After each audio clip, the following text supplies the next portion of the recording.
ಯಾಕೆ ಹೇಳ್ತಾ ಇದ್ದೀನಿ ಇದೆಲ್ಲ ಮೂವೀಸ್ ನೋಡಿ, ಮೂವಿಯಲ್ಲಿ ಅವರು ಸ್ಮೋಕಿಂಗ್ ಮಾಡ್ತಾರೆ, ಆಲ್ಕೋಹಾಲ್ ಸೇವನೆ ಮಾಡ್ತಾ ಇದ್ದಾರೆ, ಎಣ್ಣೆ ಸೇವನೆ ಮಾಡ್ತಾ ಇದ್ದಾರೆ, ಕೆಳಗಡೆ ಒಂದು ಲೈನ್ ಬರುತ್ತೆ ಸಣ್ಣದು, it is injurious to your health.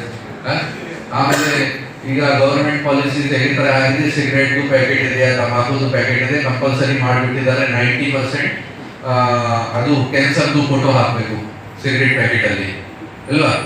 ಆಮೇಲೆ ಕೂಡ ಪ್ರತಿ ವರ್ಷ ಅವ್ರದ್ದು ಆ ಕಂಪನಿದು ಪ್ರಾಫಿಟ್, ಸಿಗರೇಟ್ ಕಂಪನಿದು ಪ್ರಾಫಿಟ್ ಇನ್ಕ್ರೀಸ್ ಆಗ್ತಾ ಇದೆ. ಪ್ರತಿ ವರ್ಷ ಅವ್ರದ್ದು ಸೇಲ್ ಡಬಲ್ ಆಗ್ತಾ ಇದೆ. ನಮ್ಮೆಲ್ಲರಿಗೂ ಜವಾಬ್ದಾರಿ ಇದೆ. ಒಂದು ಏನಿದೆ, ಓನ್ಲಿ ಸಿಗರೇಟ್ ಇಲ್ಲ, ತಂಬಾಕು ಅಂದ್ರೆ ಡೈರೆಕ್ಟ್ ತಂಬಾಕು ಕೂಡ ಸೇವನೆ ಮಾಡ್ತಾರೆ, ಗುಟ್ಕಾ ಯೂಸ್ ಮಾಡ್ತಾರೆ. ಊರ್ಗಡೆ ನಾವು ನೋಡ್ತಾ ಇದೀವಿ, ಡೈರೆಕ್ಟ್ ತಂಬಾಕುದು ಒಂದು ಪೌಡರ್ ಮಾಡಿ ಯೂಸ್ ಮಾಡ್ತಾರೆ, ಮಿಕ್ಸ್ ಮಾಡ್ಕೊಂಡು ಗುಟ್ಕಾ ಜೊತೆಗೆ. ಓನ್ಲಿ ಯಂಗ್ಸ್ಟರ್ಸ್ ಇಶ್ಯೂ ಇಲ್ಲ. ಸುಮಾರು ಊರಲ್ಲಿ ನಾವು ನೋಡಿದೀವಿ, ಅಜ್ಜಿ ವಗೇರೆ ಇದ್ದಾರೆ, ಅವ್ರಿಗೆ ಮಾತಾಡಕ್ಕೆ ಆಗಲ್ಲ. ಅವ್ರಿಗೆ ನಾವು ಊರಲ್ಲಿ ಹೋಗಿದೀವಿ, ಕ್ವಶನ್ ಕೇಳ್ತಾ ಇದೀವಿ, ಎಲ್ಲ ಫುಲ್ ಮುಖ ಒಳಗಡೆ ಇಲ್ಲ ತಂಬಾಕು ಇದೆ, ಮುಖ ಓಪನ್ ಮಾಡಕ್ಕೆ ಆಗ್ತಾ ಇಲ್ಲ. ಎಲ್ಲ ನೋಡಿದೀವಿ ನಾವು. ಅದು ಎಲ್ಲ ಇಂಜಿನಿಯರ್ಸ್ ಇದೆ ಅಲ್ವಾ, ಗೊತ್ತಾನ? ನೋಡಿ ಮೂವೀಸ್ ಏನ್ ಅದೇ ನಾನು ಹೇಳಿದ್ದೀನಿ. ಒಂದು ಮೂವೀಸ್ ಅಲ್ಲಿ ನೀವು ನೋಡಿದಿರ, ಪುಷ್ಪ ಇಂಜಿನ್ ಮಾಡ್ತಾ ಇದ್ದೀರಾ, ಯಾರು ಸೂಪರ್ ಹೀರೋ ತರ ಈ KGF ಅಲ್ಲಿ ಏನು 20th ಫ್ಲೋರ್ ಇಂದ ಜಂಪ್ ಮಾಡ್ತಾರ. ಇದು ಮಿಷನ್ ಇಂಪಾಸಿಬಲ್ ಅಲ್ಲಿ ಹೆಲಿಕಾಪ್ಟರ್ ಮೇಲೆ ಕೂತ್ಕೊಂಡು, ಏರೋಪ್ಲೇನ್ ಮೇಲೆ ಕೂತ್ಕೊಂಡು ಹೋಗ್ತಾ ಇದಾರೆ. ಇದು ರಿಯಲ್ ಲೈಫ್ ಅಲ್ಲಿ ಆಗುತ್ತೆ? ಆಗಲ್ಲ. ಸೊ ಇದು ಮಾಡಲ್ಲ ನೀವು, 20th ಫ್ಲೋರ್ ಇಂದ ಜಂಪ್ ಮಾಡಲ್ಲ, ಹೆಲಿಕಾಪ್ಟರ್ ಮೇಲೆ ಕೂತ್ಕೊಳ್ಳಿಲ್ಲ, ಸಿಗರೇಟ್ ಯಾಕೆ ಯೂಸ್ ಮಾಡ್ತಾ ಇದ್ದಾರೆ ಅಲ್ವಾ? ಸೊ ಅದೇ ತರ ಇದೆ, ಮೂವೀಸ್ ಅಲ್ಲಿ ಏನೇನು ತೋರಿಸ್ತಾ ಇದ್ದಾರೆ, ಸ್ವಲ್ಪ ಸ್ವಲ್ಪ ಬುದ್ಧಿ ಯೂಸ್ ಮಾಡಬೇಕು, ಕಾಮನ್ ಸೆನ್ಸ್ ಯೂಸ್ ಮಾಡಬೇಕು. ಸೊ ಇದು ಒಂದು ತಂಬಾಕುದು ಆಗಿದೆ.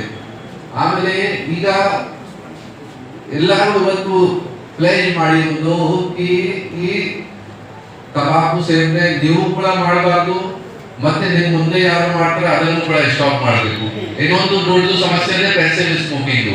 ಅಂದ್ರೆ ಯಾರು ಸ್ಮೋಕ್ ಮಾಡ್ತಾ ಇದ್ದಾರೆ ಅವರಿಗೆ ಎಷ್ಟು ಹಾರ್ಮ್ಫುಲ್ ಇದೆ, ಅವ್ರ ಮುಂದೆ ಯಾರು ಕೂತ್ಕೊಂಡಿದ್ದಾರೆ ಅವರಿಗೆ ಕೂಡ ಸೇಮ್ ಹಾರ್ಮ್ಫುಲ್ ಇದೆ. ಬಿಕಾಸ್ ಅವರು ಕೂಡ ಸೇಮ್ ಆಗಿ ಬ್ರೀತ್ ಮಾಡ್ತಾ ಇದ್ದಾರೆ ಇಲ್ವಾ, ಆ ಹಾರ್ಮ್ಫುಲ್ ಗ್ಯಾಸಸ್ ಬ್ರೀದಿಂಗ್ ಮಾಡ್ತಾ ಇದ್ದಾರೆ. ಸೊ ಒಂದು ಇವತ್ತು ಪ್ಲಾನ್ ಮಾಡಿ ನೀವು ಕೂಡ ಯೂಸ್ ಮಾಡಬಾರ್ದು, ನಿಮ್ ಮುಂದೆ ಯಾರು ಯೂಸ್ ಮಾಡ್ತಾರೋ ಅವರಿಗೆ ಕೂಡ ಸ್ಟಾಪ್ ಮಾಡಬೇಕು. ನಿಮ್ ಫ್ಯಾಮಿಲಿ ರಿಲೇಟಿವ್ಸ್ ಅಕ್ಕಪಕ್ಕದವರು ಯಾರು ಇದ್ದಾರೆ ಎಲ್ಲರಿಗೂ ಸ್ಟಾಪ್ ಮಾಡಬೇಕು.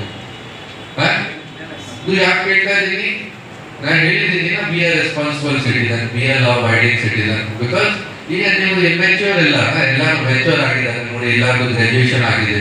ಈಗ ನಿಮ್ಮಿಂದ ಸ್ವಲ್ಪ ಎಲ್ಲರಿಗೂ ಬೇಕು, ನಿಮ್ಮ ಪೇರೆಂಟ್ಸ್ಗೆ ಕೂಡ ನಿಮ್ಮಿಂದ ಹೋಪ್ ಇದೆ, ನೀವು ಎಲ್ಲರೂ ದೊಡ್ಡ ಏನಾದರೂ ಒಳ್ಳೇದು ಜಾಬ್ಸ್ಗೆ ಹೋಗ್ತಾರ, ಒಳ್ಳೇದು ಕೆರಿಯರ್ ಮಾಡ್ತಾರ. ಸ್ವಲ್ಪ ಎಲ್ಲರೂ ಬ್ಯಾಡ್ ಹ್ಯಾಬಿಟ್ಸ್ಗೆ ಬಿಟ್ಟು ಚೆನ್ನಾಗಿ ಪರಿಶ್ರಮ ಮಾಡಬೇಕು, ಹಾರ್ಡ್ ವರ್ಕ್ ಮಾಡಬೇಕು. ನೋಡಿ, ನಾನು ಕೂಡ ಪ್ರಿಪರೇಷನ್ ಟೈಮ್ ಇದ್ದಾಗ ಒಂದು ಸ್ವಾಮಿ ವಿವೇಕಾನಂದ ನೋಡ್ತಿದೆ, arise awake and stop not till the goal is reach. ಅದನ್ನು ನೀವು ಫಾಲೋ ಮಾಡಬೇಕು. No one can stop you from achieving success.